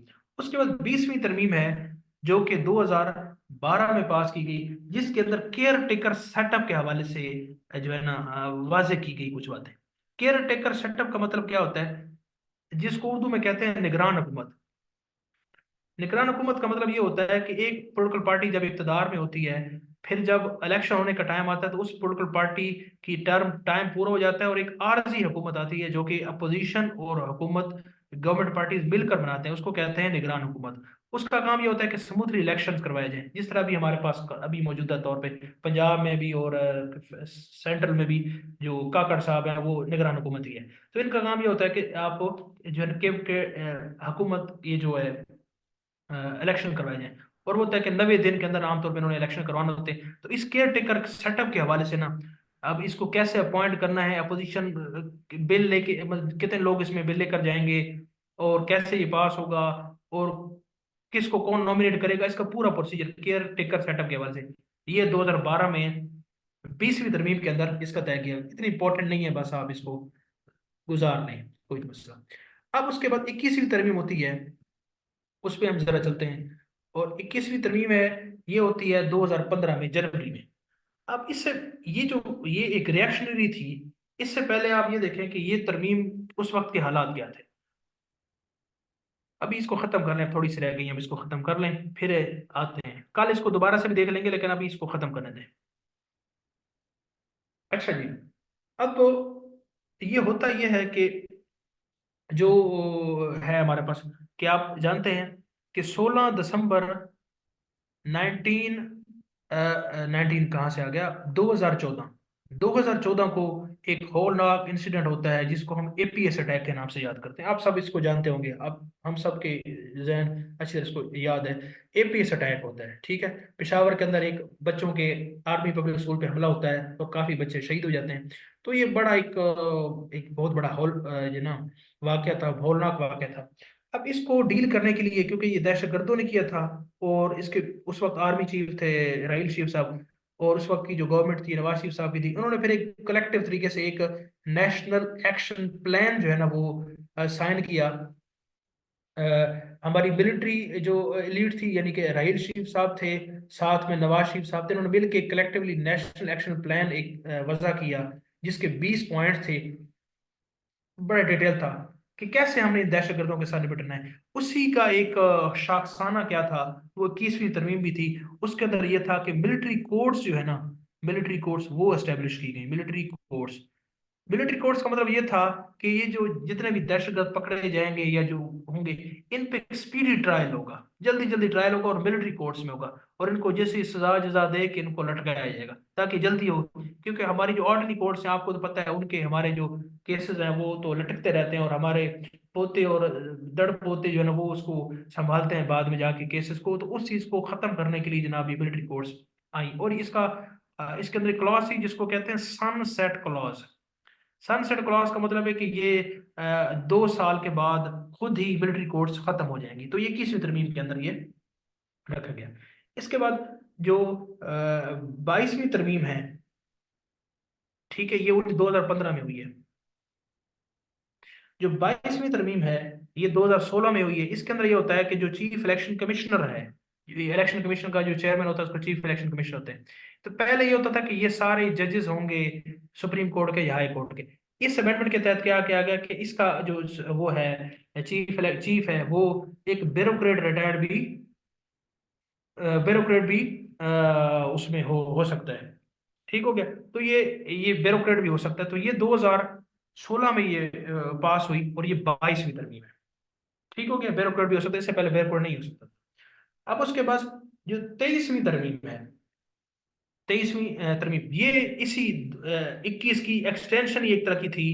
इसके अंदर जिस तरह हमने बताया कि सनसेट क्लास था 2015 में मिलिट्री कोर्स बनी, और लाजमी सी बात है 2 साल के बाद ये खत्म हो गई। इसी को रिवाइव किया गया, क्या गया कि यार वो खत्म हो गई, इसको दोबारा से एक्सटेंशन दे, उसको दोबारा से ना एक्सटेंड किया जाए उनकी फंक्शनलिटी को। तो ये 2016 में साइन हुई, और ये जो 23वीं तरमीम है ये 2017 में पास हुई। जैसे ये खत्म होने वाली थी इनकी टाइमलाइन, तो इसकी टाइमलाइन को 2 साल और बढ़ा दिया गया कि 2019 तक ये मिलिट्री कोर्ट्स बनेगी। तो ये 23 अमेंडमेंट है। उसके बाद जो 23 अमेंडमेंट हमारी होगी, उसके बाद 24 अमेंडमेंट है, वो भी छोटी सी। अब ये मैं आपको ना साथ साथ में उस तरह उस वक्त के थोड़े थोड़े हालात भी आपको बता रहा हूँ, ताकि आपको ये याद करने में थोड़ी आसानी होगी और एयर्स को याद करने में भी आसानी होगी। अब जब आप ये मिलिट्री कोर्ट्स के हवाले से दोगे तो आपको एपीएस का हमला और वो याद आएंगे, और आपको लगेगा 2014-15 की करीब की होगी, तो आपको याद करने में आसानी होगी। तो 24 जो तरमीम है बस हम खत्म होने वाली है। परेशान ना हो, आप भी कहोगे तो ये तो आज हाथ धो के हमारे पीछे पड़ गया है तो आप परेशान ना होगा, खत्म होने वाली है। ठीक है, पानी शानी पी लें। तो 24 तरमीम है वो क्या है कि 2017 में सेंसस होती है, मरदमशुमारी होती है। और ये भी आपको थोड़ा सा साथ में एक एडिशनल बात है, आपको ये पता होना चाहिए कि सेंसस हर 10 साल के बाद होती है, एज पर आयन के मुताबिक। आयन के मुताबिक हर 10 साल में जो है ना सेंसस होना जरूरी है, होनी चाहिए। ठीक है, सेंसस क्यों होती है? लाजमी बात है, जब लोगों को आप गिनते हैं, फिर कौमी असम्बली में कितनी सीटें हैं, नेशनल असम्बली में कितनी सीटें हैं, कितना आपको, सारी प्लानिंग इसी पे बेस्ड करती है। ठीक है, पहली जो हमारी सेंसस है वो 1951 में हुई है। ठीक है, उसके बाद 1961 में हुई है, फिर 1900 गलबन 73 में इस तरह को 73 में हुई है, फिर 81 में हुई है। उसके बाद फिर हमारी 98 में हुई है। 98 के बाद फिर 2017 में हुई है, और 2017 के बाद अभी 2023 में हुई है। तो ये छठी थी, और अभी 7वीं सेंसस जो है ना हमारे पास हुई है। तो ये पूछ लेते हैं कि रिसेंट सेंसस कौन सी थी। तो 2000 इसमें 23 में 7वीं हुई है, और 2017 में छठी थी। खैर ये एक साइड वाली बात थी।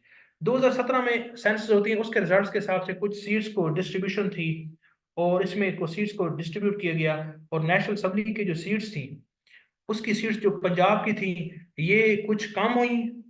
ठीक है, और बाकी सूबों की बड़ी, ओवरऑल सीट बराबर रही, लेकिन पंजाब की कम, और पंजाब की कुछ सीटें किसी और सूबे को मिल गई। तो ये 24 जो है अमेंडमेंट इसके जरिए हुआ। इसके बाद जो 25 अमेंडमेंट है ये सबसे इसके बाद एक बड़ी अहम अमेंडमेंट है।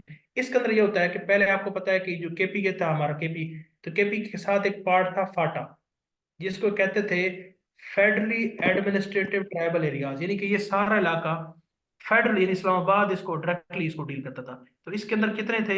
7 एजेंसियां थी, 7 एजेंसियां। आप उनका नाम लाजमी पढ़े होंगे, Kurram agency, Bajaur agency, north Waziristan, south Waziristan, Hangu agency, ये सारी एजेंसी थी। तो ये प्रोविंशियल गवर्नमेंट से अलग से थे।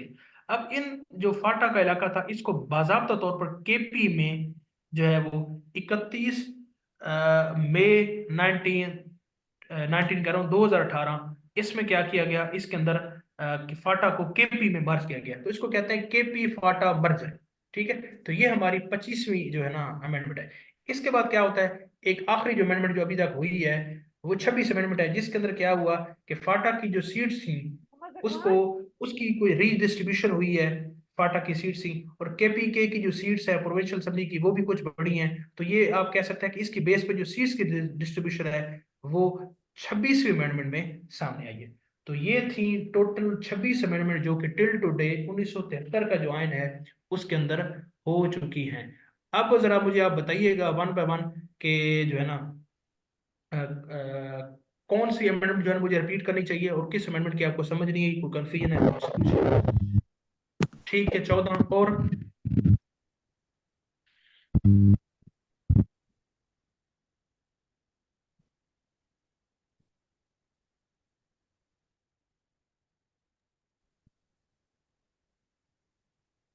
24, ठीक है। अच्छा, 14 अमेंडमेंट में हम दोबारा उस पर चलते हैं।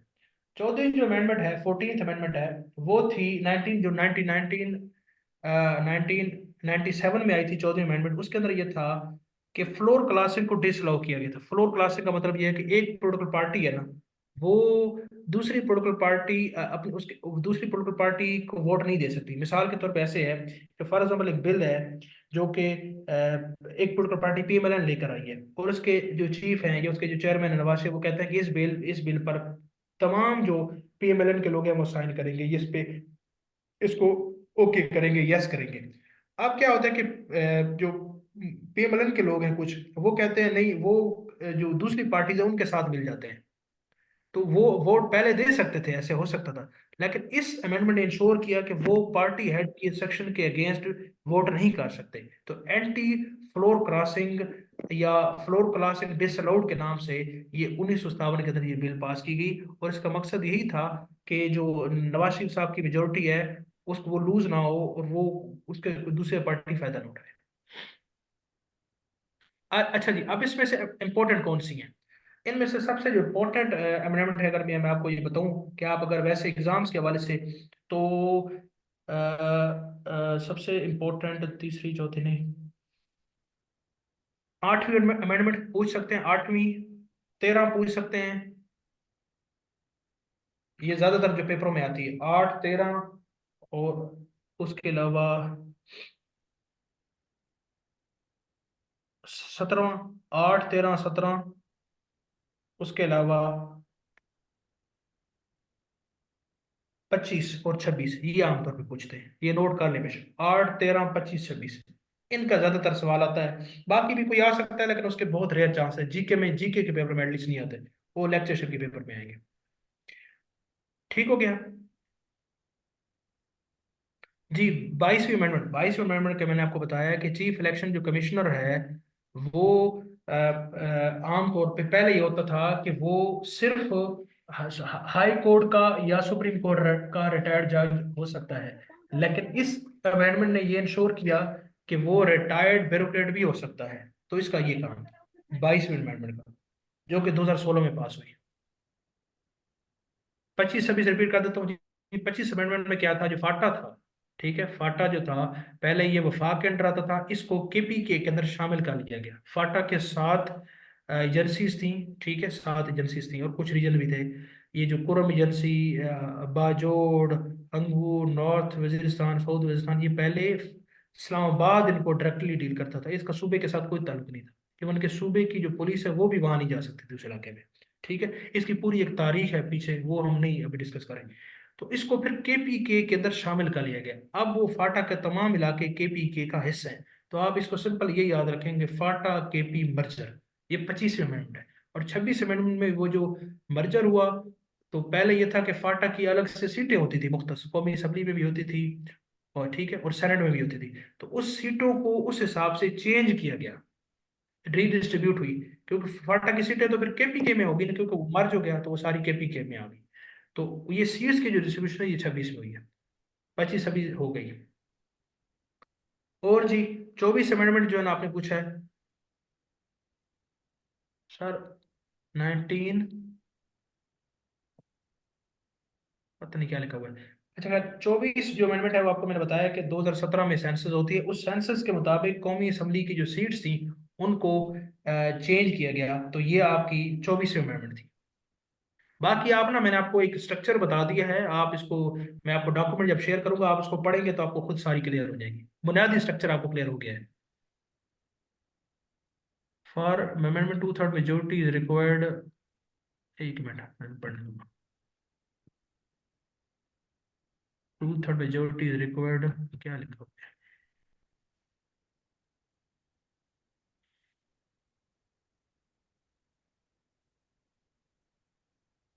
अच्छा जी, for amendment 2/3 majority is required then how Musharraf imposed. हाँ जी, तो देखते ना, मुशर्रफ साहब ने 2002 में इलेक्शन करवाए थे, PMLQ थी उस वक्त सियासी जमात, ठीक है। और एक तरह का वो एक मैनिपुलेटेड डिक्टेटर कभी भी इलेक्शन कराता है ना, वो एक मैनिपुलेटेड इलेक्शन होता है। तो उस इलेक्शन बनाया था, उस इलेक्शन के बाद एक असेंबली भी बनी थी, और उसके जनाब वो मीर जफरुल्लाह खान जमाली साहब पहले वज़ीर आज़म भी बने थे, और कुछ अर्सा रहने के बाद वो उन्होंने रिजाइन कर दिया। फिर चौधरी शुजात हुसैन, जिसको गेट मिट बिट भी कहते हैं, जिसकी समझ भी नहीं आती साथ बैठे बंदे को, उसको भी बनाया था।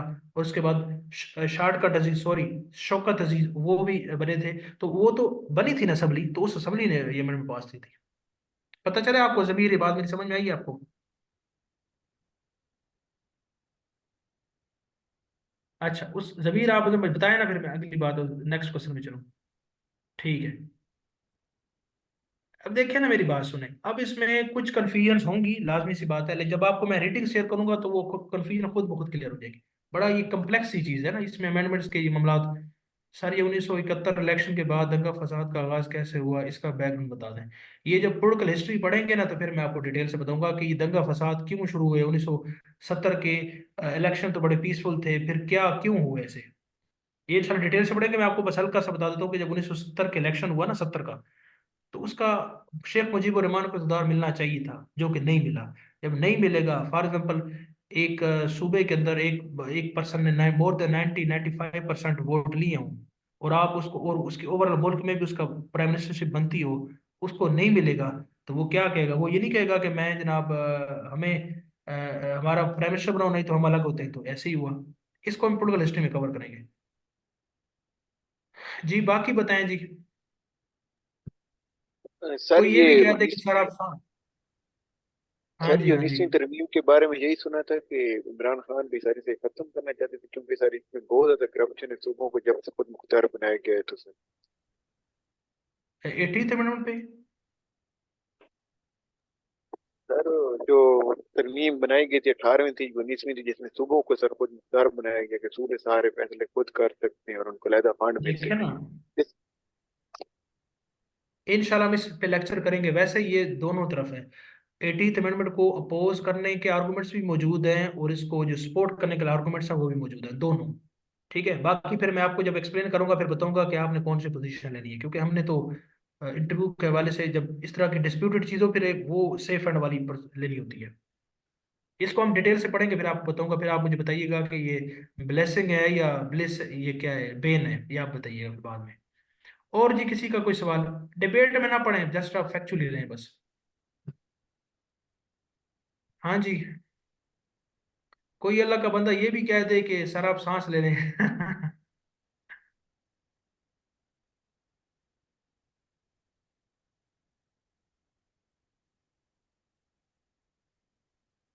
हाँ जी, और वही किसी को चीजें समझ में आ गई हैं सबको, जरा मुझे कंफर्म कर दें। जी सर, ये तो सारी समझ आ गई। चलें, बहुत अच्छी बात है।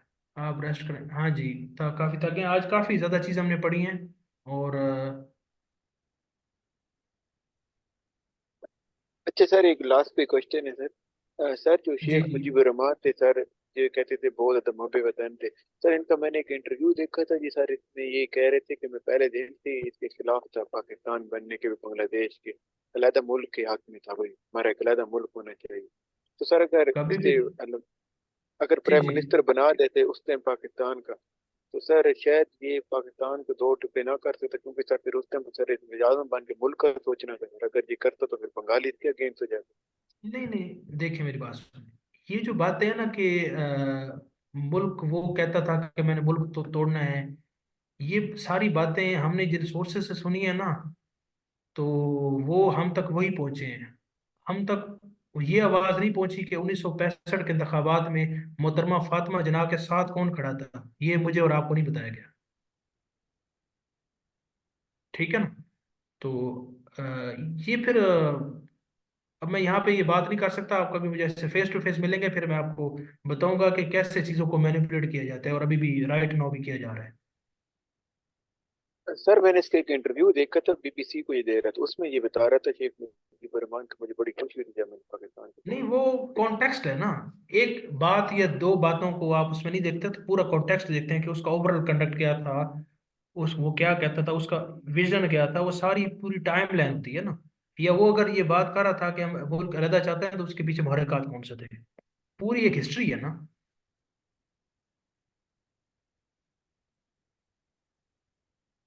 अच्छा जी, और जी किसी को ये खैर इस डिटेल में आप ना पढ़े बस अभी।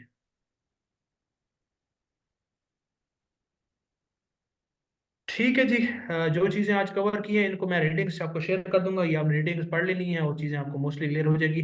आज हमने काफ़ी ज़्यादा चीज़ें पढ़ ली हैं, इसको हजम करने में भी आपको टाइम लगेगा। ठीक है, इंशाल्लाह कल मिलेंगे इसी टाइम पे 8:30 बजे। टाइम पे आ जाया करें, और ये नहीं 35 पे 36 पे, एग्जैक्ट टाइम पे आ जाया करें। ओके जी, थैंक यू सो मच, अल्लाह हाफिज़।